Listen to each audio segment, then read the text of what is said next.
Final match যেটা England এবং স্পেনের, সেই ইংল্যান্ড এবং স্পেনের প্রিভিউ নিয়ে আমরা কথা বলবো। তো কোন কোন জায়গায় ট্যাকটিক্যাল ব্যাটেলগুলো সবচেয়ে বেশি হবে বলে আপনার কাছে মনে হয়? অ্যাকচুয়ালি আমরা যদি ইংল্যান্ড টিমের কথা চিন্তা করি, লাস্ট ম্যাচ 3-4-2-1 যেটা আছে, আমি সেভাবে যদি রাখি তাহলে তাদের এরকম প্রবাবল ইলেভেনটা আমার কাছে মনে হচ্ছে এরকম হবে। কারণ অনেকেই মনে করছে যে আসলে ট্রিপিয়ারের জায়গায় লক্ষ্যকে দিতে পারে, কিন্তু আমি যদি গ্যারেথ সাউথগেটের তার পাস্ট টুর্নামেন্টের তার যে এক্সপিরিয়েন্স সেটা যদি চিন্তা করি, তাহলে আমার কাছে মনে হবে যে আসলে ট্রিপিয়ারকে দিয়ে শুরু করবে। কারণ প্রায় প্রতিটা ম্যাচে ট্রিপিয়ার শেষ করেনি, তার জায়গায় লক্ষ্য নামছে, কিন্তু তখনই মনে হচ্ছিল পরের ম্যাচ হয়তো লক্ষ্য শুরু করবে, কিন্তু আলটিমেটলি ট্রিপিয়ারই শুরু করেছে প্রতিটা ম্যাচে। আমার কাছে মনে হচ্ছে এই ম্যাচে ট্রিপিয়ারে শুরু করবে। কারণ একটা জিনিস হলো যে বারবার বলা হচ্ছে যে ট্রিপিয়ার আসলে লেফট ব্যাক না রাইট ব্যাকের পজিশনের প্লেয়ার। তবে এখানে একটা প্লাস পয়েন্ট হবে, সেটা হলো যেহেতু ট্রিপিয়ারকে সবসময় ইএমএলকে তার ফেস করতে হবে, সেই ক্ষেত্রে যেহেতু সে ইনভার্টেড উইঙ্গার, সেই ক্ষেত্রে আমার কাছে মনে হচ্ছে যে রাইট ফুলব্যাকের জন্যই এটা খুব একটা সুবিধা হবে আর কি। আর আরেকটা হলো যে ইংল্যান্ড টিমের গত সেমিফাইনাল, এই লাস্ট সেমিফাইনাল আগ পর্যন্ত কিন্তু ইংল্যান্ড টিম কিন্তু তাদের ফোর্ডেনকে নিয়ে খুব ভুগছিল, আমি আগে যেটা বলেছি। সেই ক্ষেত্রে যে ফোর্ডেনকে তাকে রাইট অ্যাটাকিং সেন্ট্রাল মিডফিল্ডার দেওয়াতে একটা জিনিস হচ্ছে যে ফোর্ডেন তার যে ন্যাচারাল খেলাটা সেটা খেলতে পারছে, এবং সেখান থেকে কিন্তু সে অনেক ক্রিয়েট করতে পারছে, যেটা আগে ছিল, যেটা করতে পারেনি আগের ম্যাচে। সেই জায়গায় বেলিংহাম নিয়ে আসাতে আমার কাছে মনে হচ্ছে ইন্ডিয়ান টিমের এই জায়গাটা একটা সমস্যা, একটা সমাধানের চারটা হলো মাইনো আমি মনে করবো এই ইউরোতে একটা আউটস্ট্যান্ডিং অ্যাটাকিং মিডফিল্ড বা ডিফেন্সিভ মিডফিল্ডে যাইব না কেন একটা আউটস্ট্যান্ডিং পারফরমার এই লাস্ট 3টা ম্যাচে সে প্রমাণ করেছে। এখন এই ম্যাচটাতে আসলে মেইন ব্যাটেলটা হবে আমার কাছে মনে হচ্ছে এটা একবারে মিরর যেটা হবে আর কি। ইংল্যান্ড টিমের যে ব্যাটেল, ইংল্যান্ড টিমের ডিফেন্সিভ পজিশনের যে জায়গাটা, এই জায়গাটায় একটা ব্যাটেল আমার কাছে মনে হচ্ছে যে ব্যাটেলটা হবে সেখানে। সেখানে এই জোনটা হবে ইংল্যান্ড টিমের ডিফেন্সিং থার্ডের প্রবলেম, এবং তাদের স্পেনের অ্যাটাকিংয়ের তাদের যে ভেরিয়েশন বা অ্যাটাকিংয়ের মেইন যে জায়গাগুলো, এটা এই জায়গাতেই হবে। এবং সেটার কারণ হলো ইয়ামাল সবসময় এরকম জায়গায় থাকে এবং কারবাহাল তাকে অবশ্যই ওভারল্যাপ করে এইসব জায়গায় চলে আসবে।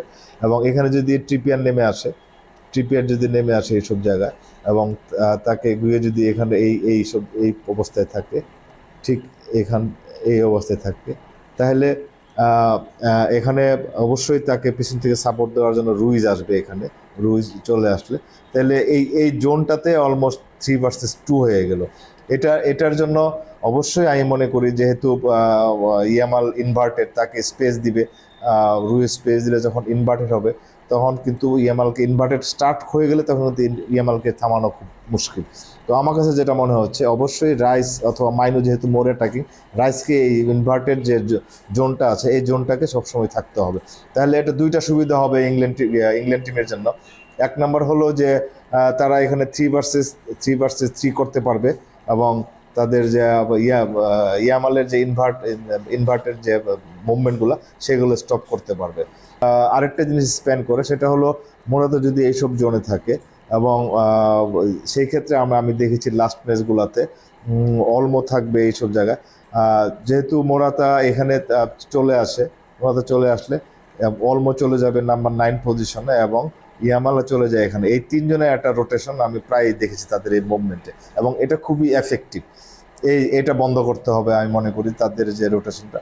আরেকটা জিনিস, যখন এখান থেকে নর্মালি আমরা দেখেছি যে ইয়ামাল নর্মালি বল নিয়ে সে যখন ইনভার্টেড হতে না পারে, তখন সে স্টার্ট করে সে উইং প্লেয়ের জন্য, কিন্তু সে এই মাঝপথে এখান থেকে সে বলগুলা আড়াআড়ি সে এখানে ক্রস করে, যেটা সবসময় আমি দেখি মিডফিল্ড থেকে রুইজ অথবা অলমো অথবা রদ্রি একজন এখান থেকে মিড করে, কিন্তু ফরওয়ার্ডরা ডিফেন্স লাইনকে টেনে ভিতরে নিয়ে যায়, একটা স্পেস তৈরি হয়, এই স্পেসে সেকেন্ড লাইন অফেন্স ফিনিশ করে।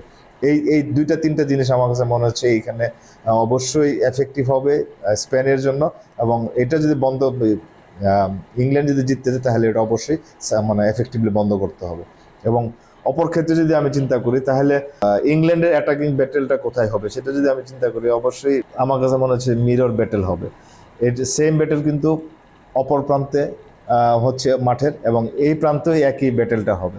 কারণ এখানে সাকা নর্মালি এইসব জায়গায় থাকবে, এবং তাকে আমরা লাস্ট ম্যাচে দেখেছি ফোডেন তাকে এখান থেকে খুব সহজে সাপোর্ট দেয়, এবং এই সাপোর্টটা মনে করি এই ফাইনাল ম্যাচও থাকবে। সেই ক্ষেত্রে কুকুরিয়া সবসময় যদি এখানে থাকে, এবং সেই ক্ষেত্রে লাপোর্তে অবশ্যই এখানে থাকবে 2 ভার্সেস 1। এখন এখানে যদি হ্যারিকেন অথবা মাইনো যদি এখানে চলে আসে, রড্রিকে এই জায়গায় এসে তাদেরকে এই সিচুয়েশনটাতে 3 ভার্সেস 3 করতে হবে। সাকা ফোডেন দুইজনেই ইনভার্টেড, এবং তারা দুইজনেরই কিন্তু একই ধরনের মুভমেন্ট আছে, যে ইনভার্টেড হওয়ার মুহূর্তেই তারা যখন গোল শুটিং রেঞ্জ পেয়ে যায় তখন তারা শুটিংগুলো করে ফেলে। আমার কাছে মনে হচ্ছে যে সেম ট্যাকটিক্স স্পেনকে তার ডিফেন্ডিং এই জায়গায় ব্যাটের যে স্পট আছে এখানে সেম ট্যাকটিক্স তাদেরও নিতে হবে। তাহলে আমার মনে হয় যে ইংল্যান্ডকে স্পেন এফেক্টিভলি স্টপ করতে পারবে।